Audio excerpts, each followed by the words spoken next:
Sir, இவங்க உங்களை பார்க்க வந்திருக்காங்க.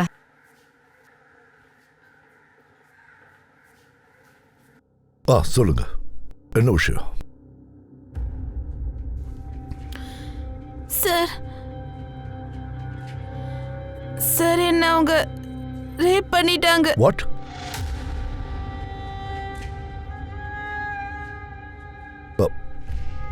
தண்ணி குடிமா.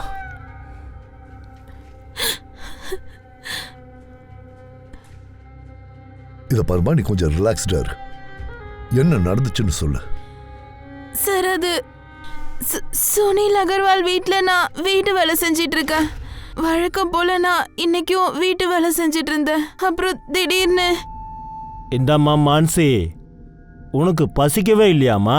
காலையில் 8 மணிலேருந்து நீ வேலை செஞ்சுக்கிட்டே இருக்க. இந்த பாரு, மணி 12 ஆச்சு. நீ ஒன்று பண்ணு, இந்த லெமன் ஜூஸை குடி.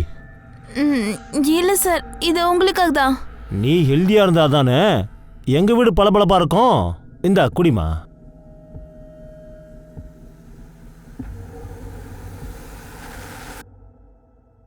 வெரி குட் சார், நான் இதை எடுத்துட்டு போய் கிச்சனில் வச்சிடுறேன்.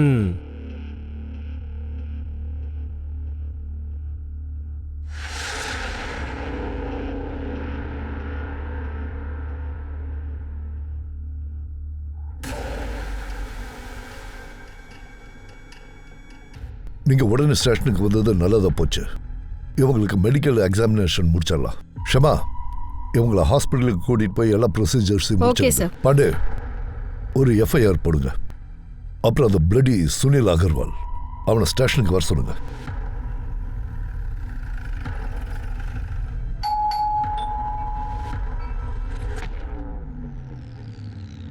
யார் வந்திருக்காங்க?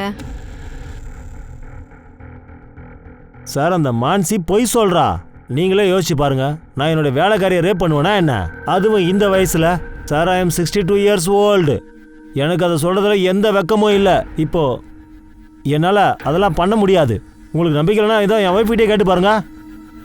சார், அவர் உண்மையை தான் சொல்றாரு. இங்க பாருங்க, யார் உண்மையை சொல்றது யார் பொய் சொல்றதுன்னு மெடிக்கல் எக்ஸாமினேஷனுக்கு அப்புறம் தெரியும். மிஸ்டர் அகர்வால், இப்போ நீங்க என் கூட வந்து தான் ஆகணும். என்ன என்ன என்ன பண்றீங்க? விடுங்க.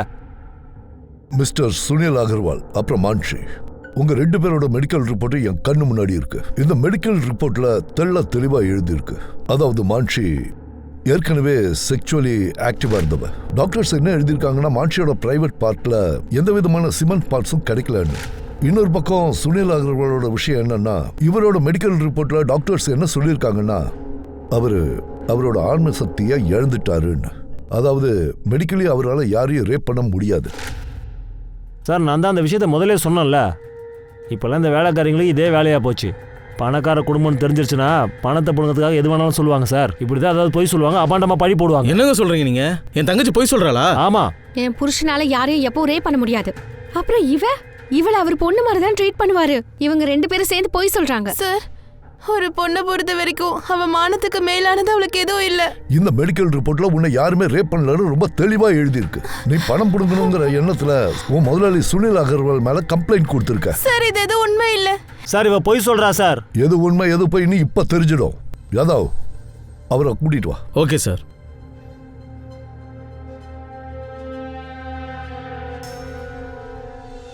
நீயா? ஆமா, இவன் பேர் தான் மனோஜ், உன்னோட பாய் ஃப்ரெண்ட். இவனுக்கும் உனக்கும் பிசிக்கல் ரிலேஷன்ஷிப் இருந்ததுங்கிற விஷயத்த நீயே உன் அண்ணன் கிட்ட சொல்லிடு. சொல்லு, இன்ஸ்பெக்டர் கேக்குறாருல. பொறுமையா இருங்க.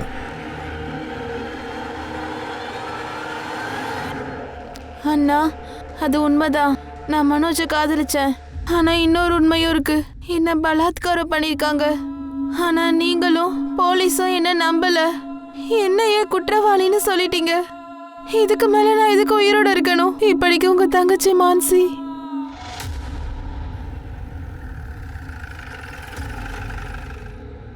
மான்சி சூசைட் பண்ணிக்கிட்டா அதுக்கு எனக்கு என்ன சம்பந்தம்? சம்பந்தம் இருக்கு. ஏன்னா மான்சி சூசைட் பண்ணும்போது லெட்டர்ல தெளிவா எழுதியிருக்கா, அவர் ரேப் பண்ணப்பட்டான்னு. என்ன நடந்ததுன்னு மறைக்காம சொல்லு. அது விஷயம் அதெல்லாம் ஒன்றும் இல்லை சார். வேற என்ன நடந்திருக்கும்னு நினைக்கிறீங்க நீங்க? அது ஆனால் இப்படி கொண்டு வாங்க அதை. சார், பெட்டு கீழே இந்த 2 பாக்ஸ் கிடச்சிது. அதில் என்ன இருக்குன்னு பாருங்களேன். செக்ஸ் டாய் கூட வச்சிருக்காரு சார். அப்ப இதுதான் விஷயமா? இதை வச்சுதான் நீ மான்சியை ரேப் பண்ணியா? வாயை தொடர்ந்து சொல்லியா? சார் என் புருஷனால யாரு கூடயும் அப்படி பண்ண முடியாது. நீங்க கொஞ்சம் வாயை மூடுங்க. இவ்வளவு எவிடன்ஸ் கிடைச்சதுக்கு அப்புறமும் உன் புருஷனுக்கு சப்போர்ட் பண்ணிட்டு இருக்க? என் புருஷனால எந்த பொண்ணு கூட அப்படி பண்ண முடியாது சார். கொஞ்ச நேரம் வாயை மூடி பேசாம இருக்க.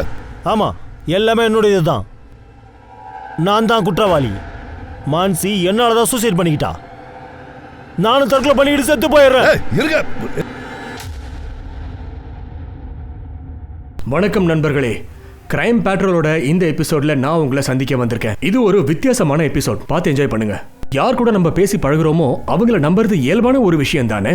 ஆனா அந்த நம்பிக்கை வைக்கிறதுன்றதுக்கு முன்னாடி கொஞ்சம் யோசிச்சு செயல்படுங்க. என்ன, மான்சி சுனிலை நம்பி அன்னைக்கு அந்த ஆள் குடிச்ச ஜூஸை குடிச்சிட்டா. அதுக்கப்புறம் என்னாச்சுன்னா சுனில் அந்த பொண்ணை ரேப் பண்ணிருக்கான். மனசாட்சியே இல்லாம அந்த சின்ன பொண்ணை இந்த ஆள் ரேப் பண்ணதுதான் காரணம். சுனில் வீட்ல இருந்து போலீஸ் ரெய்டுக்கு அப்புறமா அந்த 2 பேக் எடுத்தது சில விஷயங்களை காவல்துறைக்கு காட்டுச்சு. இது ஒரு விசித்திரமான கேஸ். கற்பழிச்சவனும் கற்பழிக்கப்பட்டவங்களும் சூசைட் பண்ணிக்கிட்டாங்க. காவல்துறை இந்த கேஸை க்ளோஸ் பண்ணதுக்கு அப்புறம் கூட 1 மாசம் வரைக்கும் இந்த கேஸ் தகதகன்னு எரிஞ்சுது. மீடியால இது ஒரு விவாத மேடையாவே மாறிடுச்சு.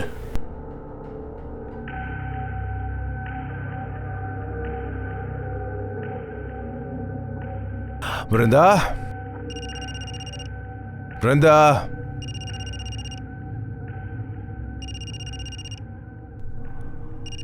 பிருந்தாவா? அட, நீ எங்க போயிட்ட? சார், வீடியோ செக் பண்ணுங்க.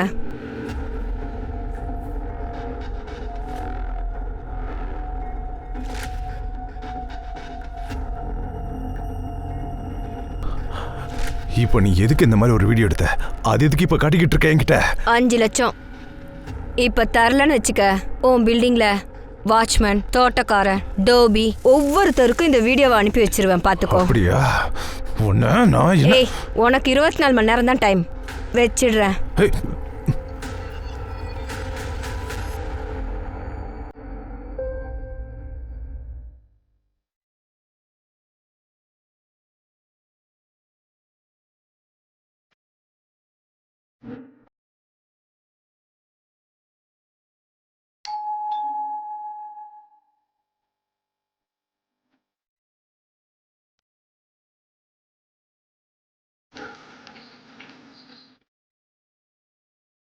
சொல்லுங்க.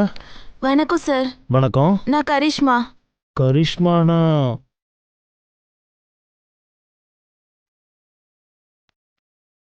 ஓ, ஆமா ஆமா ஆமா, கரிஷ்மால. வாமா, உள்ள வா, உள்ள வாங்க. குஷி, அந்த மேடன் வந்துட்டாங்க. வாமா, உட்காருங்க. உட்காருமா.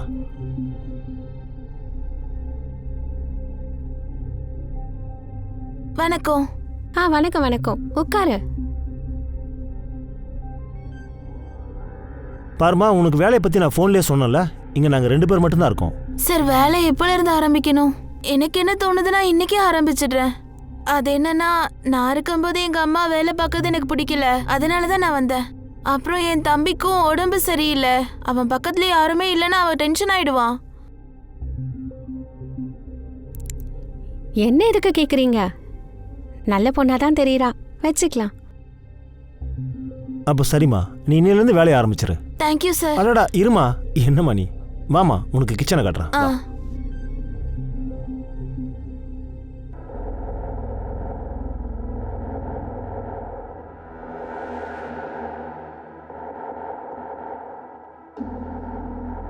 என்ன சார், அதுக்குள்ள பணம் ரெடி பண்ணிட்டீங்களா? குடியா. நம்ப வச்சு கழுத்து அறுத்துட்டல்ல, இதெல்லாம் கொஞ்சம் கூட சரி கிடையாது. இந்த பணத்தை என்னோட பேரனோட படிப்புக்காக வச்சிருந்தேன், புரிஞ்சுதா? படிக்க வைக்க பேங்க்ல லோன் கொடுக்குறாங்க. சும்மா டென்ஷன் ஆகாத. போய் பேரனை பாத்துக்க. போ போ. அட போ.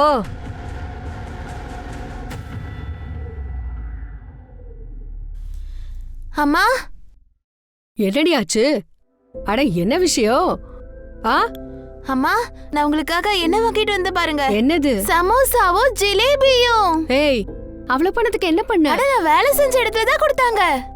கோலு, சமோசா ஜிலேபி சாப்பிடுறியா? இரு தரேன். இந்தா. ஏய் ஜெகதீஸ்வரா, எங்களுக்கு இதே மாதிரி வேலை கொடுத்துக்கிட்டே இருப்பா. அப்பதான் கோலுவை படிக்க வைக்க முடியும், ட்ரீட்மெண்ட்டும் கொடுக்க முடியும், குடும்பத்தையும் நடத்த முடியும்.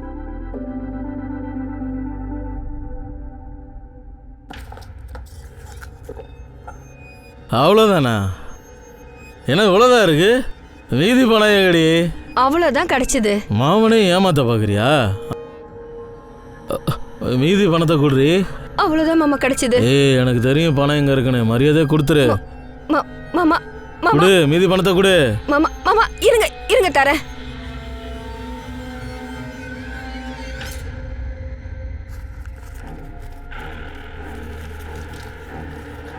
மாமா அதுல கொஞ்சம் பணம் எனக்கும் தாங்க. ஏய் ஓடி, எல்லாத்தையும் எடுத்துட்டு ஓடி போய் பார்க்குறியா? உன்னோட அப்பா அம்மா உன்னை வீட்டை விட்டு துரத்துனாங்கல்ல, அப்போ இந்த மாமன் தாண்டி உனக்கு ஆதரவு கொடுத்தான். ஓடி வெளியே.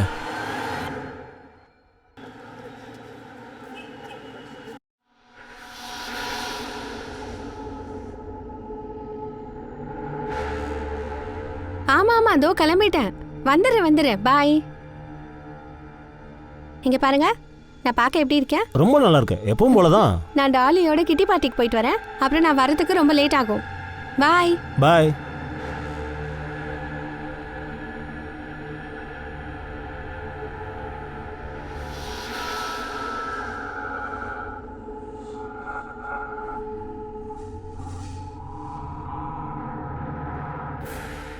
அட கரிஷ்மா, இந்தாம்மா இந்த ஜூஸை குடி.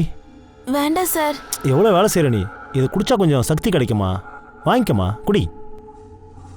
அட தயங்காத குடி. Very good.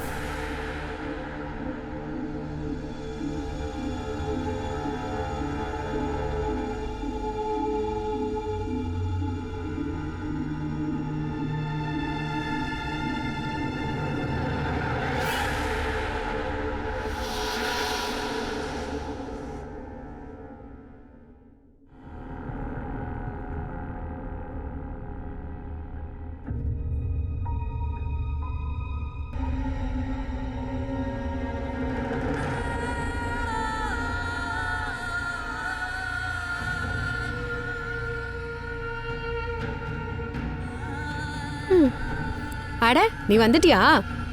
சாப்பாடு எடுத்து வைக்கவா?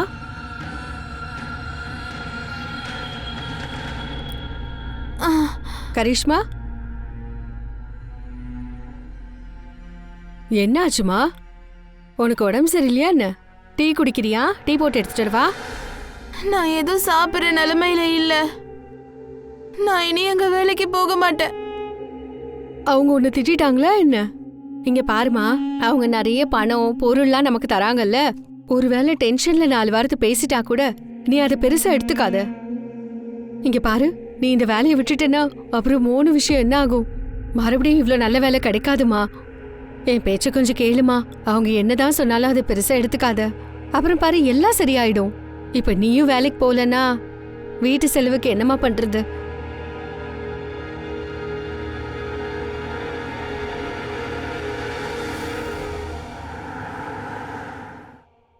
சரி, நான் அப்புறம் பேசுறேன். நீ கரெக்ட் டைமுக்கு தான் வந்திருக்க.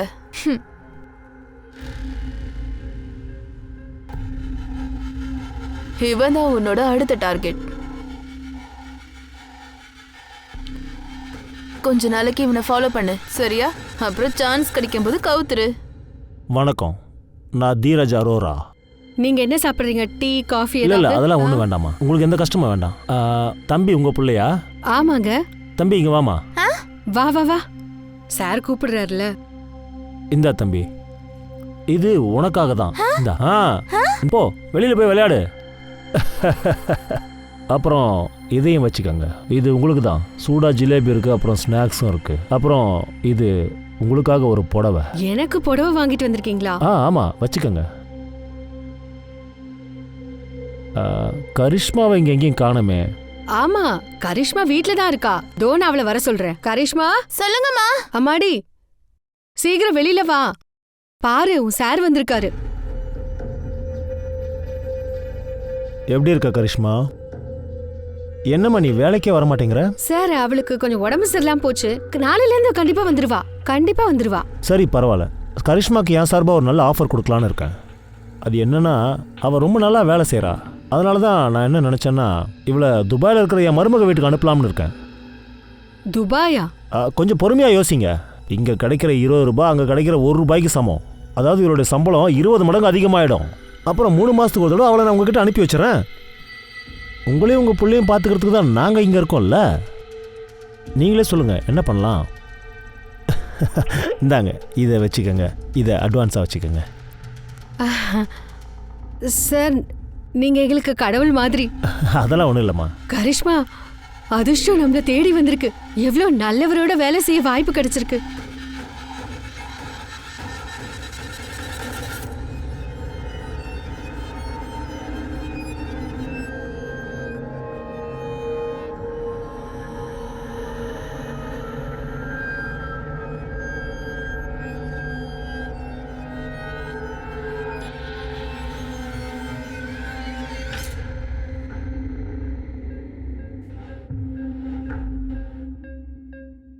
குஷி அகர்வால் தன்னுடைய 2வது கல்யாணத்துக்கு அப்புறமா குஷி அரோராவா மாறிட்டா.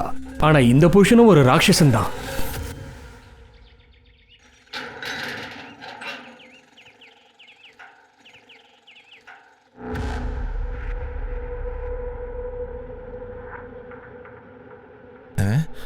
மேடம் மேடம்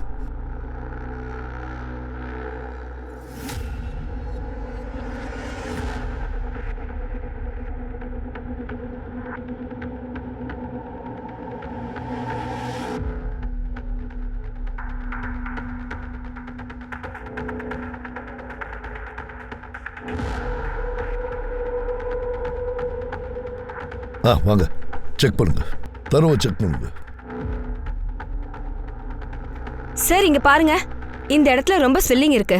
பயங்கரமா தாக்கியிருக்காங்க போல.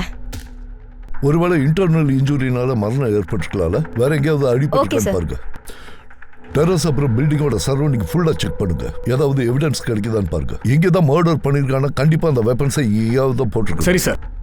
முதல்ல இவங்களை யார் பார்த்தது? நான் தான் சார். நீங்க பாடி பக்கத்துல ஏதாவது பாத்தீங்களா? இல்ல சார், ஒன்றும் இல்லை சார். இவங்களை உங்களை யாருக்காவது தெரியுமா? இல்லை சார், எனக்கு தெரியாது. சார் வணக்கம் சார், நான் சொசைட்டியோட செக்ரட்டரி. நான் இவங்க எல்லாருக்கிட்டையும் பேசிட்டேன் சார். இவங்க யாருமே இந்த பொண்ணை சொசைட்டியில் பார்த்ததில்லைன்னு சொல்கிறாங்க. நானும் பார்த்ததில்லை சார். சரி அது இருக்கட்டும், உங்கள் சொசைட்டியில் சிசிடிவி வேலை செய்யுது? ஆமாம் சார். அப்போ 2-3 நாள் ஃபுட்டேஜ் எல்லாம் எனக்கு உடனே வேணும். கண்டிப்பாக சார்.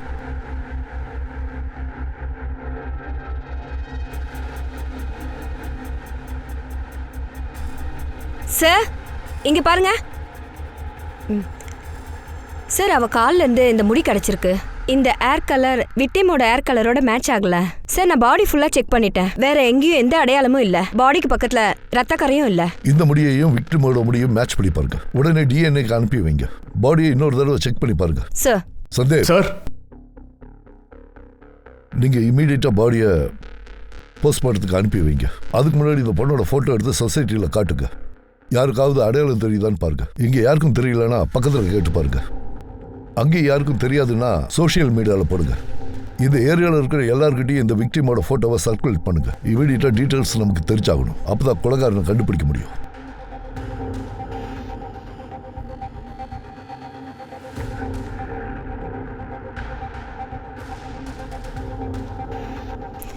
உங்களுக்கு இவங்களை அடையாளம் தெரியுதா? இல்லைங்க.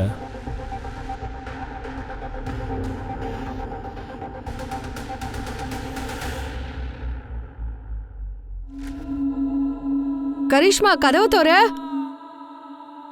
நீ இப்படி சாப்பிடாம இருந்தா எந்த பிரச்சனையும் முடிவுக்கு வராதுமா. அக்கா அக்கா, நீ எதுவும் சாப்பிடலன்னா அப்புறம் நானும் சாப்பிட மாட்டேன். கதவு தோறமா.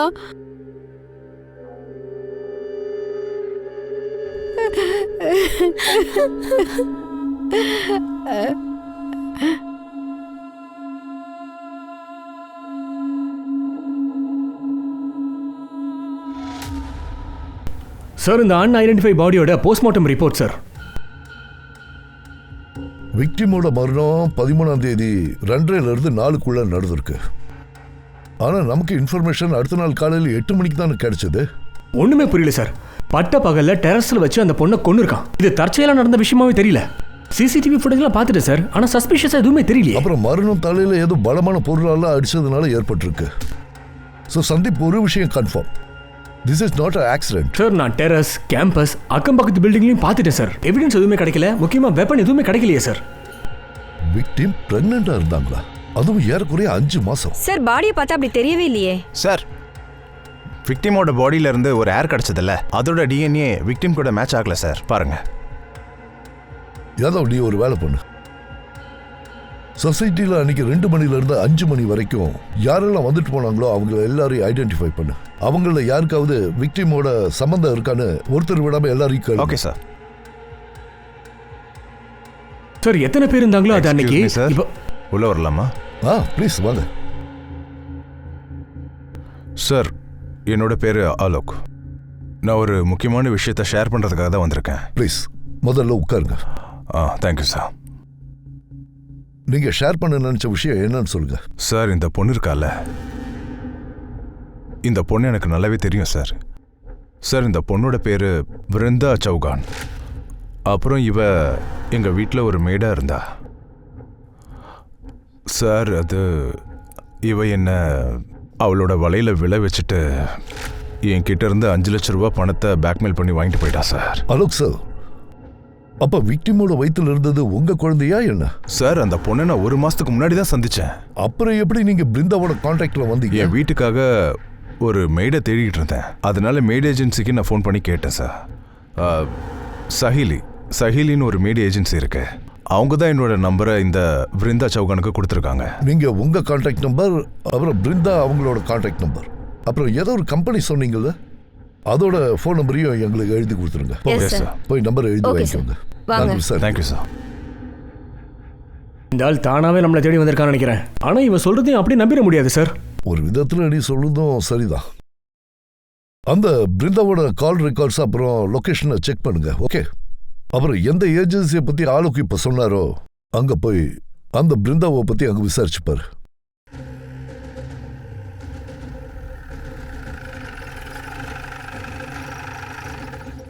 பிருந்தா எங்க ஏஜென்சியோட கடந்த 7 மாசமா இருக்காங்க. 2 மாசம் யார் வீட்லயோ வேலை செஞ்ச அப்புறம் ஒரு நாள் அழுதுகிட்டே என்ன தேடி ஓடி வந்தா. அப்படியா? சரி. உனக்கு என்னாச்சு? ஏன் அடிபட்டிருக்கு? இன்னைக்கு என்னோட மாமா என்ன பலாத்காரம் பண்ணிட்டாரு மேடம். அப்புறம் அடிச்சு துன்புறுத்திட்டாரு. நீ உங்க அம்மா கிட்ட பேசலாம்ல, அவங்க ஏதாவது பண்ணுவாங்கல்ல? மேம், அம்மா என் மேல ரொம்ப கோவமா இருக்காங்க. அவங்க என்ன வீட்டை விட்டு அடிச்சு துரத்திட்டாங்க. இனிமே என்னால அவங்க கிட்ட போக முடியாது. என்னால அங்க போக முடியாது. என்ன அவங்க ஏத்துக்க மாட்டாங்க. நம்ம போலீஸ்ல கம்ப்ளைண்ட் கொடுக்கலாம். வா, போலீஸ் ஸ்டேஷன் போலாம். வேணாம். போலீஸ் கிட்ட போயிட்டா மாமா என்ன வீட்டை விட்டு துரத்திடுவாரு. அப்புறம் எனக்கு தங்கறதுக்கு இடமே இருக்காது. அழுகை நிறுத்து. ஒரு விஷயம் சொல்லு. உனக்கு கிட்ட இருந்து என்ன வேணும்? மாமா சொன்னாரு அவருக்கு பணத்தை கொண்டு வந்து கொடுத்துட்டா அவரு என் உடம்பையே தொட மாட்டேன்னு சொல்லிட்டாரு. அக்கா, எனக்கு ஏதாவது ஒரு வழி கட்டுங்க. கம்மி நேரத்துல அதிகமா பணம் சம்பாதிக்க ஏதாவது ஒரு வழி. ஏன்னா இப்படியே போச்சுன்னா என்னைக்காவது ஒரு நாள் எங்க மாமாவை என்ன கொன்றுவாருக்கா. அதுக்கப்புறம் நான் அவளை சிலரோட வீட்டுக்கு வேலைக்கு அனுப்புனேன். அது என்னன்னா சார், அவளுக்கு பணம் எக்ஸ்ட்ரா கிடைக்கணும்னு. அந்த பொண்ணு யார் வீட்டிலலாம் வேலை செஞ்சாங்களோ அந்த எல்லார் வீட்டு நம்பரும் எனக்கு வேணும். அந்த வீட்டில் இருக்கிற யாரோ ஒரு ஆளோட குழந்தை தான் இவ வயிற்றுல வளருதுன்னு நினைக்கிறேன். என்ன? அவ பிரெக்னெண்டா இருந்தாளா? ஆமா, போஸ்ட்மார்ட்டம் ரிப்போர்ட்ல இவ வயிற்றுல 5 மாச குழந்தை இருக்குன்னு வந்திருக்கு மேடம். சார், அப்படின்னா இது அவ மாமா செஞ்ச வேலையா தான் இருக்கணும். சார் அடிக்காதீங்க சார். நான் எதுவும் பண்ணல சார். என்ன அடிக்காதீங்க சார். நான் உண்மைதான் சார் சொல்றேன். என்ன நம்புங்க சார், ப்ளீஸ் சார். நான் பிருந்தாவை ரேப் பண்ணது உண்மைதான் சார். ஆனா நான் அவளை கொலை பண்ணல சார். ரேப் பண்ணியா? சார் எதை நீ ரேப்னு சொல்றியோ அதனால ஒரு பொண்ணோட வாழ்க்கைய வீணா போச்சுடா. ஏண்டா நாய, 13ஆம் தேதி 2:30 மணில இருந்து 5 மணி வரைக்கும் நீ எங்கடா இருந்த? சார், அன்னைக்கு நான் சரக்கு வாங்கலான்னு கொஞ்சம் வெளியில போயிட்டேன் சார். நீங்க வேணா சிங் கம்பெனில ஃபோன் பண்ணி கேளுங்க சார். எனக்கு நீ ஐடியா சொல்றியா? அது வந்து பிருந்தா 2 வீட்டுல வேலை செஞ்சுட்டு இருந்தா சார். அவங்கள யாராவது அவளை கொண்டிருக்கலாம் சார்.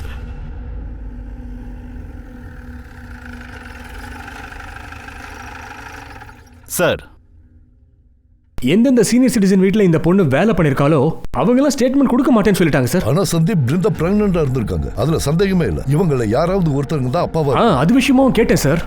ஆனா சரியான பதில் ஒண்ணுமே கிடைக்கல சார். முதல்ல பிருந்தாவோட மாமா அதுல் சௌஹான், அவனோட டிஎன்ஏவை பிருந்தாவோட டிஎன்ஏவோட செக் பண்ணி பாருங்க. அப்படி மேட்ச் ஆகலைன்னா மற்ற எல்லாரோட டிஎன்ஏவும் சார். நான் சேகரிச்ச லிஸ்ட்ல ஒரு பேர் சந்தேகமா இருக்கு. அது தீரஜ் அரோரா சார்.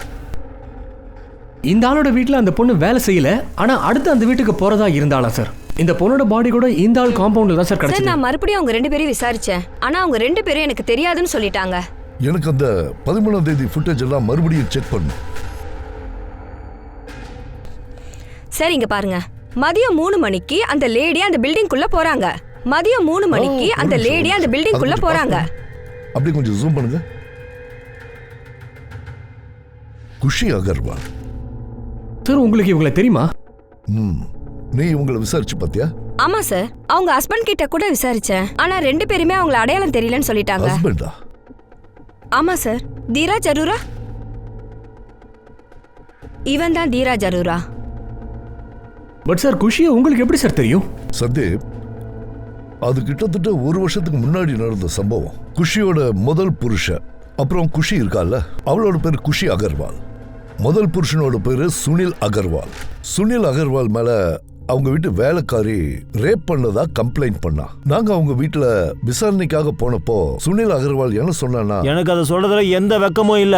இப்போ என்னால அதெல்லாம் பண்ண முடியாது. அப்புறம் எங்களுக்கு இன்னொரு விஷயமும் தெரிய வந்தது. அந்த வேலைக்காரிக்கு ஒரு பாய் ஃப்ரெண்ட் இருந்திருக்கா. 2 பேரும் சேர்ந்து ஏதோ பிளான் பண்ணி பணம் புடுங்கிறதுக்காக இப்படி பண்ணிருப்பாங்கன்னு நாங்க நினைச்சோம். நாங்க விசாரிச்சு அனுப்புனதுக்கு அப்புறம் அந்த பொண்ணு தற்கொலை பண்ணிக்கிட்டா. அதோட ஷாக்கிங்கான விஷயம் என்னன்னா, அவ சாகும்போது எழுதின லெட்டர்ல தெளிவா எழுதியிருக்கா, அவ ரேப் பண்ணப்பட்டான்னு.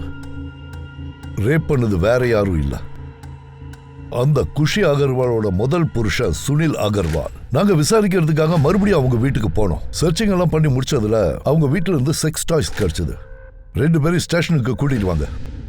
குஷி மேடம், நாம ஏற்கனவே ஒரு தடவை சந்திச்சிருக்கோம். அப்போ நீங்க குஷி அகர்வாலா இருந்தீங்க. ஆனா இன்னைக்கு குஷி அரோராவா இருக்கீங்க. அது உங்களுக்கு ஞாபகம் இருக்கா? ஆமா சார்.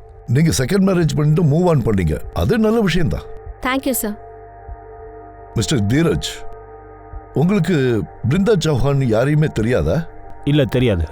ஆனா பிருந்தா எந்த ஏஜென்சில வேலை செஞ்சுட்டு இருந்தாலும் அந்த ஏஜென்சில இருந்து ஒரு வேலைக்காரிக்காக நீங்க ரிக்வயர்மெண்ட் கொடுத்திருந்தீங்கல்ல, அந்த ஏஜென்சி ஆளுங்க என்ன சொல்றாங்கன்னா, பிருந்தா உங்க வீட்டுல வேலை செய்ய வந்ததா சொல்றாங்க. பிருந்தா ஒவ்வொரு ஆம்பளைங்களையும் ட்ராப் பண்ணி பிளாக்மெயில் பண்ணுவாங்கன்னு கேள்விப்பட்டோம். ஒருவேளை உங்களையும் அப்படி பண்ணிருக்கலாம்ல?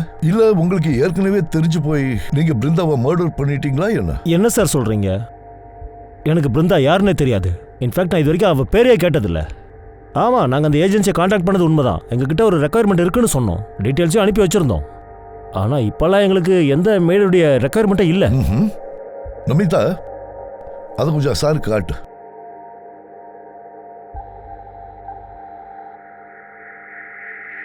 மிஸ்டர் தீரஜ், நேற்று நீங்க ஆஃபீஸ்ல இருந்து 4 மணிக்கு வீட்டுக்கு வந்திருக்கீங்க. அரை மணி நேரத்துக்கு அப்புறம் நீங்க வீட்டில இருந்து கிளம்பி போயிருக்கீங்க.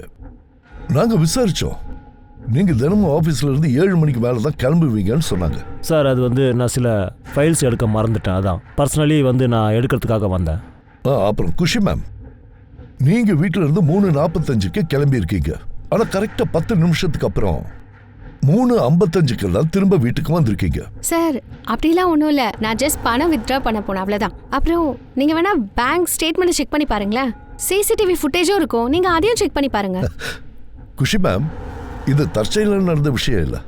1 வருஷத்துக்கு முன்னாடியும் நாம சந்திச்சிருக்கோம். அப்பவும் இதே மாதிரி ஒரு விஷயம் உங்களை சுத்தி நடந்துச்சு, ஞாபகம் இருக்கா? அதே ரிப்பீட் ஆயிருக்கு. அதே சிச்சுவேஷன்ல தான் இருக்கு. சார், அது என்னோட துரதிர்ஷ்டம்னு நினைச்சுக்கோங்க, இல்லனா கோஇன்சிடென்ஸ். ஓகே, இப்போ நீங்க கிளம்பலாம்.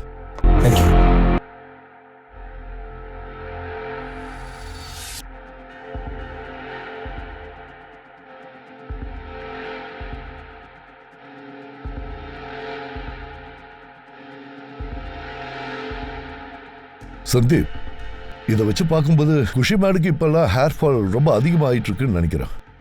சார், இந்த முடியோட கலர் கிட்டத்தட்ட அந்த முடியோட கலர் மாதிரியே இருக்குல்ல? நீ இப்போ உடனே என்ன பண்றேன்னா, முதல்ல கிடைச்ச முடியோட டிஎன்ஏவும் இந்த டிஎன்ஏவும் மேட்ச் பண்ணிப்பார். என் உள்மனசு என்ன சொல்லுதுன்னா, இந்த 2 முடியும் ஒரே ஆளுது தான். அந்த ஆள் வேற யாரும் இல்லை, குஷி அகர்வாலே தான். இல்ல, குஷி அரோரா தான். பிருந்தாவோட கதை தொடர்ந்துகிட்டே இருந்துச்சு. சீனியர் சிட்டிசன்ஸை பிருந்தா பிளாக்மெயில் பண்ணிட்டு இருந்திருக்கா. இதுல இவருடைய மாமா புதுசா என்றானா, அவளும் அவனை உடல் ரீதியா மிஸ்யூஸ் பண்ணிருக்கான். இல்ல தீரஜ் அரோராவா இவருடைய அடுத்த டார்கெட்டா இருந்தாரு? இந்த கேஸ்ல மறைஞ்சிருந்த எல்லா மர்மமும் கொஞ்சம் கொஞ்சமா வெளிச்சத்துக்கு வர ஆரம்பிச்சிட்டு கேஸும் கொஞ்சம் கொஞ்சமா சால்வ் ஆயிட்டு இருந்துச்சு. சார், அந்த மாமாவோட டிஎன்ஏ ரிப்போர்ட்டை நாங்க இந்த ரிப்போர்ட் கூட மேட்ச் பண்ணி பார்த்துட்டோம். இதான் சார் அந்த ரிப்போர்ட். அப்படின்னா பிருந்தாவோட மாமா கிட்ட பிருந்தாவை கொல்றதுக்கான மோட்டிவ் இருந்திருக்கு. ஆனா வீடியோவோட ஃபுட்டேஜ்ல இந்த மாமாவை எங்கேயுமே காணுமே. பிருந்தாவோட பாடி கிட்ட இருந்து கிடைச்ச ஹேரோட டிஎன்ஏ என்னாச்சு? மேடம் வாங்கிட்டு வந்துட்டு இருக்காங்க சார். பிருந்தா பாடி பக்கத்துல இருந்து ஹேர் கிடைச்சது இல்ல, அதோட டிஎன்ஏ குஷியோட டிஎன்ஏயோட ஒத்து போகுது. இங்க பாருங்க. அந்த குஷி முகத்தை ரொம்ப அப்பாவியா வச்சுக்கிட்டு என்ன ஒரு தில்லாலங்கடி வேலை பார்த்துருக்கா. நீங்க ஒன்று பண்ணுங்க, குஷி வீட்டுக்கு சர்ச் வாரண்ட் ரெடி பண்ணுங்க. சார் நான் அதை தான் செக் பண்ணுறேன். கொஞ்ச நேரத்தில் உங்களுக்கு கால் பண்ணுறேன், ஓகேவா? குஷி. நான் பார்க்குறேன். ஒரு இடம் விடாம வீடு ஃபுல்லா சர்ச் பண்ணுங்க. சார் என்ன சார் இதெல்லாம்? எங்களை எங்க வேலையை செய்ய விடுங்க.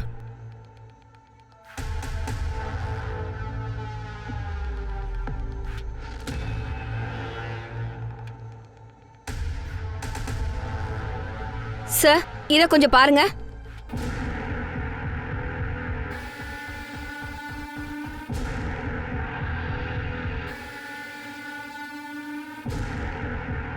இதுல நிக்கிற அந்த பொண்ணு யாரு? உங்க வீட்டு வேலைக்காரியா? சார் நாங்கள் அவளை அடாப்ட் பண்ணியிருக்கோம். முதல்ல இங்கே தான் தங்கியிருந்தா, இப்போ என் புள்ள கூட துபாயில் இருக்கா. இந்த பொண்ணோட பேர் என்ன? கரிஷ்மா.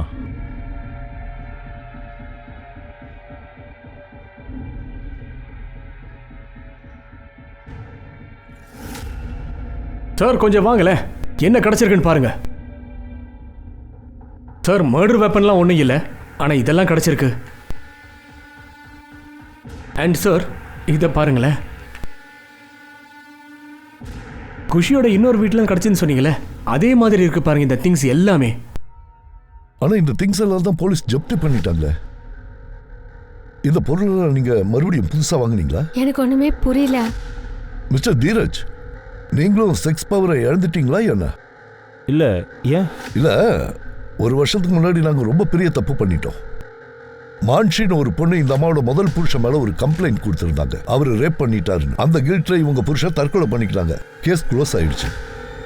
ஆனா அந்த கேஸோட இன்னொரு குற்றவாளி இன்னைக்கு வரைக்கும் ஃப்ரீயா சுத்திட்டு இருக்கா. இங்க பாருங்க, உங்க 2 பேருக்கு எதிராக என்கிட்ட ஏகப்பட்ட எவிடன்ஸ் இருக்கு. அதை நாங்க கோர்ட்ல ஈஸியா நிரூபிச்சிடுவோம். பிருந்தா மர்டரை நீங்க 2 பேரும் சேர்ந்து தான் செஞ்சீங்கன்னு. நான் அந்த மாதிரி எதுவுமே பண்ணல சார். நாங்க எதுவுமே பண்ணல. இத பாருங்க, உங்க முடி பிருந்தாவோட பாடியில எப்படி வந்துச்சு? இந்த முடியோட டிஎன்ஏ உங்க டிஎன்ஏவோட எப்படி மேட்ச் ஆகுது? அது மட்டும் இல்ல, பிருந்தாவோட லொகேஷன் ரெக்கார்டு சம்பவம் நடக்கிறதுக்கு கொஞ்ச நேரம் முன்னாடி வரைக்கும் தொடர்ந்து தீரஜோட ரெக்கார்டு வரைக்கும் எப்படி மேட்ச் ஆகுது? சார் அதெல்லாம் எனக்கு தெரியாது. நீங்க வாயை மூடிட்டு இருங்க தீரஜ். நீங்க வாயை திறந்தாலே பொய்யா சொல்றீங்க. யாதவ், இவங்களுக்கு அந்த ஃபுட்டேஜை காட்டுங்க. இந்த ஃபுட்டேஜில் ஒரு பொண்ணு தெரியறனால கரிஷ்மா, நீங்க தானே சொன்னீங்க அவங்க அடாப்டட் பொண்ணுன்னு. அவ துபாயில இருக்கான்னு வேற சொன்னீங்க. அப்ப துபாயில இருக்கிற பொண்ணு இந்த சிசிடிவி ஃபுட்டேஜ்ல எப்படி வந்தா? இப்ப அவ எங்க போனா? சும்மா எங்க டைமை வேஸ்ட் பண்ணாதீங்க. நீங்க 2 பேரும் சேர்ந்து பிருந்தாவை கொண்டீங்களா இல்ல கரிஷ்மாவோட சேர்ந்து பிருந்தாவை கொண்டீங்களா? ஒழுங்கா சொல்லிடுங்க. அப்புறம் இன்னொரு கேள்வி, கரிஷ்மா கூட வர்ற இன்னொரு லேடி உங்க பில்டிங்ல இருந்து வெளியில ஓடி போறத பாக்குறேன். அந்த லேடி யாரு? அவங்களுக்கு இந்த மர்டருக்கு என்ன கனெக்ஷன் சொல்லுங்க. கேட்டது காதல் விடலையா? இப்போ உன் டைம் இருக்கு. எல்லா உண்மையும் ஓப்பனா சொல்லிடுங்க. அப்படி இல்லைன்னா அதையும் ஓப்பனா சொல்லிடுங்க. கோர்ட்ல நாங்க எப்படியும் நிரூபிச்சிருவோம் பிருந்தாவை நீங்க 2 பேர் தான் கொலை பண்ணீங்கன்னு. இன்னும் எவ்வளவு நேரத்துக்கு தான் இந்த மாதிரியே இருக்க போறேன்? ஒழுங்கா உண்மையை சொல்லி தொலையா.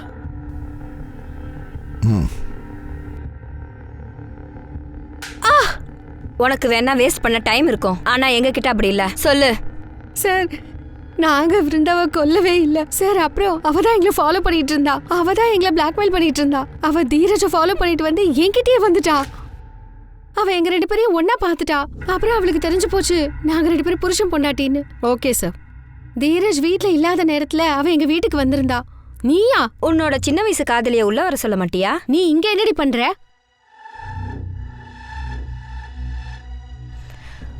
உன்னை நான் அந்த அளவுக்கு விரும்பினல்ல. 9 வருஷத்துக்கு முன்னாடி என்னை ஒரேடியா தூக்கி எறிஞ்சிட்டு போயிட்டல்ல. கிராமத்து ஜனங்க என் தலைக்கு மொட்டை அடிச்சிட்டாங்க. அப்பா அம்மா வீட்டை விட்டு துரத்திட்டாங்க. மாமா என்ன ரேப் பண்ணிட்டாரு. இது நல்லா தான் இருக்கு. என் வாழ்க்கையை நாசம் பண்ணிட்டு நீ மட்டும் இங்க ஜாலியா இருக்க. உனக்கு என்னடி வேணும்? 1 லட்ச ரூபா கொடு. எதுக்கு 1 லட்சம் ரூபாய்? உன்னை பத்தி உன் புருஷன் கிட்ட சொல்லவா? சொல்லவாடி. டக்குன்னு வாயடிச்சு போய் நிக்கிற. 1 லட்சம் ரூபாய்க்கு நான் எங்க போறது? வீட்ல வச்சிருக்காங்களா 1 லட்சம் ரூபாய்? பக்கத்துல ஏடிஎம் இருக்குல்ல, அந்த ஆளுக்கு 2-3 அக்கௌண்ட் இருக்குல்ல. நீ ஒரு வேலை செய், எல்லா அக்கௌண்ட்ல இருந்து கொஞ்சம் பணம் எடுத்து 1 லட்சத்தை என்கிட்ட கொடுத்துரு. 1 லட்சம் ரூபாய் எடுத்துட்டு வந்து உன் மூஞ்சில விட்டு எறியறேன் பார்.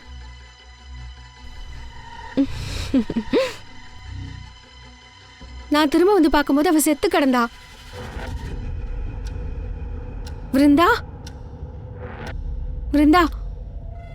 அப்புறம் நான் உடனே தீரஜுக்கு கால் பண்ணேன். என்ன விஷயம்? எதுக்கு என்ன வர சொன்னேன்? சார், நான் என் வீட்டுக்கு வந்து பார்க்கும்போது என்ன பார்த்தேன்னா அவள் செத்து போய் கிடந்தா. குஷி நடந்த சம்பவத்தை என்கிட்ட சொன்னா. நாங்கள் 2 பேரும் சேர்ந்து அவளுடைய பாடியை ரூமுக்குள்ளே மறைச்சி வச்சோம். அதுக்கப்புறம் நான் ஆஃபீஸ்க்கு போயிட்டேன். எனக்கு தெரியும் இந்த பில்டிங்கோடைய டெரஸ் ஓப்பனில் தான் இருக்கும்னு. ராத்திரி நேரத்தில் நாங்கள் 2 பேரும் சேர்ந்து ஸ்டேர்கேஸ் வழியாக அவளுடைய பாடியை மொட்டை மாடியில் கொண்டு போய் வச்சுட்டோம். நீ கதையெல்லாம் ரொம்ப நல்லா சொல்ற தீரஜ். நீ சொன்னதை நாங்க நம்பிட்டேன்னு வச்சுக்கோ. நீங்க 2 பேரும் பிருந்தாவை கொள்ளல, சரி. என் கேள்வி என்னன்னா, இப்ப கூட அதே தான். அதுல ஒரு லேடி கரிஷ்மா கூட பில்டிங்கை விட்டு வெளியில போனத சிசிடிவி ஃபுட்டேஜ்ல பாத்தீங்கல்ல, அது யாரு? ஒழுங்கா சொல்லுங்க. அந்த லேடிக்கும் இந்த மர்டருக்கும் என்ன கனெக்ஷன்? குஷி இதுக்கு மேலே மறைச்சா நமக்கு தான் ஆபத்து. உண்மையை சொல்லிடு சார். அதை நான் சொல்கிறேன் சார். கரிஷ்மாவுடைய அம்மா வைஷாலி தான் விருந்தாவை கொன்னுட்டா. வறுமையை போக்குறதுக்காக வீடு வீடா பாத்திரம் தேய்ச்சோம். நாங்க எதுக்கு சார் அடுத்தவங்களை கொல்லணும்? இவங்க 2 பேரும் தான். இவங்க தான் அந்த கொலையை பண்ணிருக்கணும். இவங்களுக்கு ஒரு வாய்ப்பு கிடைச்சதுன்னா என் கரிஷ்மாவை கூட கொண்டிருப்பாங்க. இத பாருங்க, நீங்க சொல்ல வர்ற விஷயத்த கொஞ்சம் தெளிவா சொல்லுங்க. சார், இவங்க ஒன்றும் என்ன அடாப்ட்லாம் பண்ணல. இவங்க வீட்டில் நான் வேலைக்காரியா தான் இருந்தேன். இவர் எங்க அம்மா கிட்ட போய் சொல்லிட்டாரு என்ன துபாய்க்கு வேலைக்கு அனுப்புறேன்னு. ஆனா அவர் வீட்டுக்குள்ள என்ன அடைச்சு வச்சிருந்தாரு.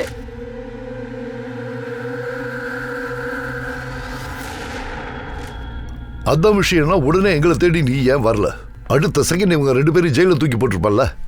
உங்ககிட்ட வந்திருந்தா பிரச்சனை வேற மாதிரி ஆயிடுமோன்னு பயந்துட்டோம். அதாவது குஷி, நீ கரிஷ்மாவை பிசிக்கலா மிஸ்யூஸ் பண்ணியிருக்க.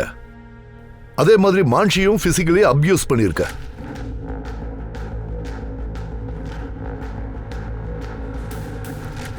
அது மட்டும் இல்ல, இப்படி ஒரு கேடுகட்ட விஷயத்துக்கு உன்னோட 2 புருஷன்களும் உறுதுணையா இருந்திருக்கானுங்க. உங்க விஷயத்துல ஐபிஎஸோட லிஸ்ட் ரொம்ப நீளமா இருக்கும். சரி, அதெல்லாம் இருக்கட்டும். பிருந்தாவை ஏன் கொன்னீங்க? நாங்க அவளை கொல்லவே இல்ல சார். இவங்க 2 பேரும் தான் கொலை பண்ணிருப்பாங்க. நாங்க எதுக்கு சார் அவளை கொல்லணும்? நான் உன் வீட்டுக்கு வரும்போது கரிஷ்மா கரிஷ்மா கரிஷ்மா எனக்கு ரகசியமா கால் பண்ணி எல்லா உண்மையும் சொல்லிட்டா. அதுக்கப்புறம் நான் அவளை கூட்டிட்டு வரதுக்காக தான் அவங்க வீட்டுக்கே போனேன். கரிஷ்மா, நாங்க வெளியே வரும்போது அவ செத்துதான் கிடந்தா.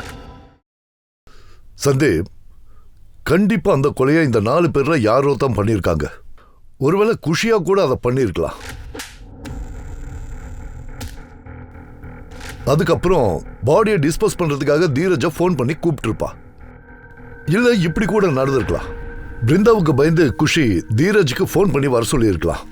இல்ல இப்படி கூட நடந்திருக்கலாம். வைஷாலி வீட்டுக்குள்ள புகுந்ததும் கரிஷ்மா ஓடி போலான்னு ட்ரை பண்ணும்போது அந்த நேரத்துல பிருந்தா நடுவுல வந்திருக்கலாம். பிருந்தா வைஷாலி கையால கூட செத்து போயிருக்கலாம்.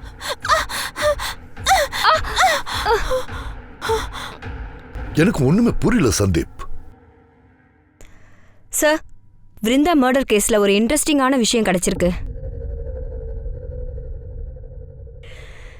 சார். நான் சம்பவம் நடந்த இடத்த முன்னாடி பின்னாடி நல்லா செக் பண்ணிட்டேன். சிசிடிவி ஃபுட்டேஜ் எடுத்துட்டேன். அதுல இந்த தீரஜ் கருப்பு பாலித்தீன் பையை எடுத்துட்டு போறத பார்த்தேன். இதை பார்த்தா டிஃபன் மாதிரி தெரியுதே மேடம். சார், நானும் அப்படித்தான் நினைச்சேன். ஆனா அதே டைம்க்கான பில்டிங்ல இருக்கிற சிசிடிவி ஃபுட்டேஜை செக் பண்ணேன். அப்ப இந்த தீரஜ் அந்த கருப்பு பாலித்தீன் பைய நீங்க உடனே ஒரு வேலை செய்யுங்க. நம்ம டீம்ல இருக்கிற யாரையாவது இமீடியட்டா அந்த ஸ்பாட்டுக்கு அனுப்பி வைங்க. ஒருவேளை அந்த பாலித்தீன் பை அங்க இருக்கலாம்.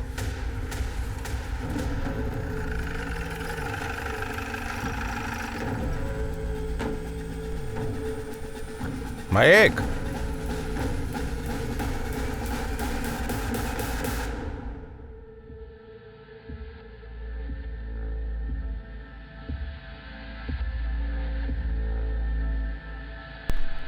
சார், இதை கொண்டு போய் டிஸ்போஸ் பண்ண வந்தவன் தான். பிருந்தாவை நான் கொல்லல சார். குஷியும் அவளை கொல்லல.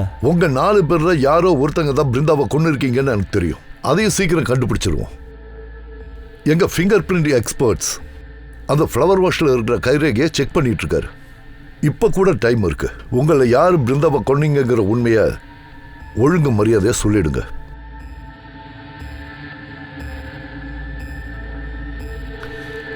சார் அந்த கொலையை நாங்க தான் செஞ்சோம். அன்னைக்கு ஃபோனை கட் பண்ண அப்புறம் அம்மாவுக்காக வெயிட் பண்ணிட்டு இருந்தேன். வீட்டில் சார் மேடம் 2 பேருமே இல்லை. அம்மா கேட்டுக்கிட்டு வந்ததும் நான் அவங்க கிட்ட ஓடி போனேன்.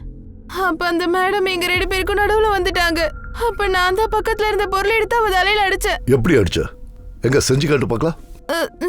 சார் அது அவ என் முன்னாடி வந்து நின்னா. அவ என்ன தடுத்தா.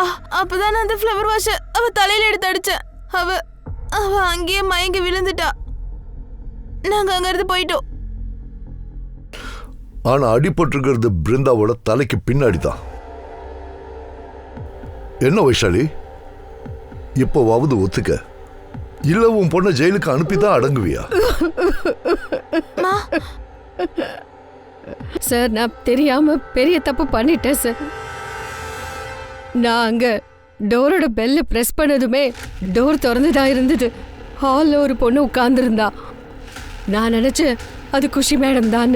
நான் கையில கிடைச்ச ஃப்ளவர் வாஷ் எடுத்து அவங்க தலையிலேயே அடிச்சிட்டேன்.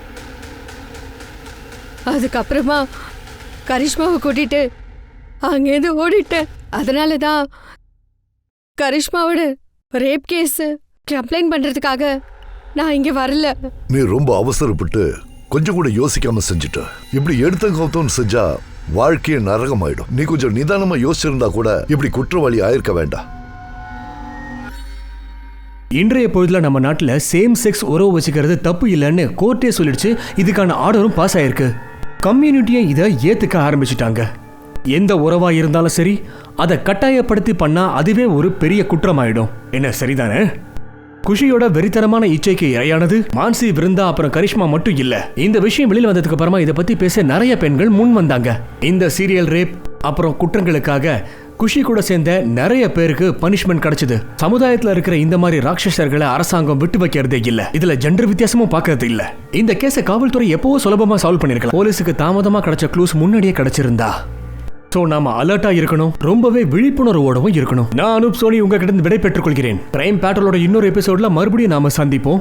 எப்பவும் சொல்ற ஒரே ஒரு விஷயம் தான் மறுபடியும் சொல்ல போறேன். அது என்னன்னா, ஞாபகம் இருக்கட்டும், குற்றத்துக்கும் நமக்கும் இருக்கிற இடைவெளி ஒரு சின்ன நூல் இழை மட்டும்தான். சோ நாம அலர்ட்டா இருக்கணும், ஜாக்கிரதையா இருங்க, பாதுகாப்பா இருங்க. ஜெய் ஹிந்த்.